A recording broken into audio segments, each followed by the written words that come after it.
আজকে আমরা blood cancer বা রক্তের ক্যান্সার হলে পেশেন্ট জেনারেলি কী কী সাইন সিমটম নিয়ে প্রেজেন্ট করে সেই বিষয়ে আলোচনা করব। ফার্স্ট হচ্ছে রক্তে কিন্তু বিভিন্ন রকম ক্যান্সার হয়।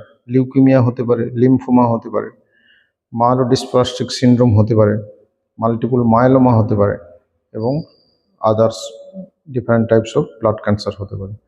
নাও যা ব্লাড ক্যান্সার হলে পেশেন্ট যে সমস্ত কমপ্লেন নিয়ে আসতে পারে, জেনারেলাইজড কমপ্লেন।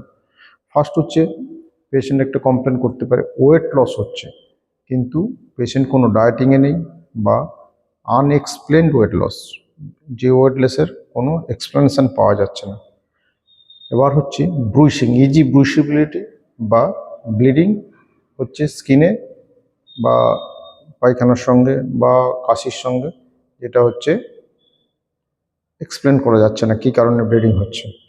তারপর হচ্ছে লিম্ফোমার ক্ষেত্রে আমরা অনেক লিম্ফ নোড সোয়েলিং পেতে পারি, সেটা অ্যাক্সিলারি রিজিয়নে, সুপ্রাক্লাভিকুলার রিজিয়নে, সার্ভাইকেল রিজিয়নে অথবা আদার্স ইনগুইনাল লিম্ফ নোডস, আদার লিম্ফ নোডস লিম্ফোমার ক্ষেত্রে কিন্তু আমরা পেতে পারি। শর্টনেস অফ ব্রেথ, যে শ্বাসকষ্ট হচ্ছে বা শ্বাস ঠিকঠাক নিতে পারছে না।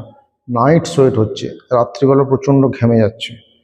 পেশেন্টের ইনফেকশান হচ্ছে, যেটা পারসিস্টেন্ট, যেটা অ্যান্টিবায়োটিক দেওয়া হচ্ছে কিন্তু আবার ঘন ঘন ইনফেকশান লেগে যাচ্ছে।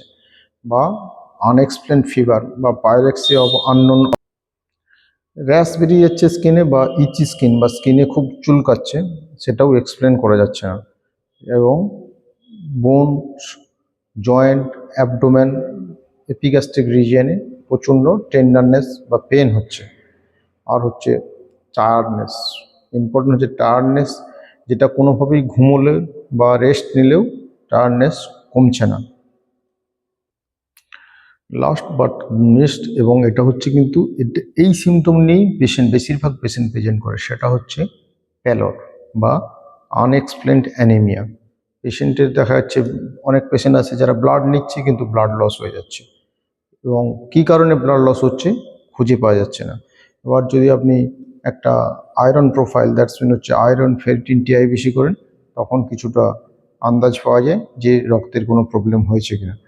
এবং শেষমেশ আমরা যেভাবে ডায়াগনোসিস করি, যদি সোয়েলিং, লাম্প বা লিম্ফ নোড সোয়েলিং থাকে সেগুলোকে বায়োপসি অথবা বোন ম্যারো বায়োপসি হচ্ছে ideal test to diagnose the case.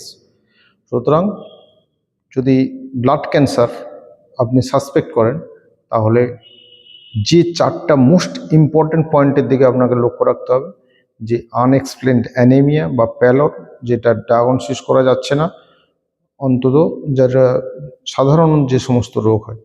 2 নম্বর হচ্ছে আনএক্সপ্লেনড ওয়েট লস।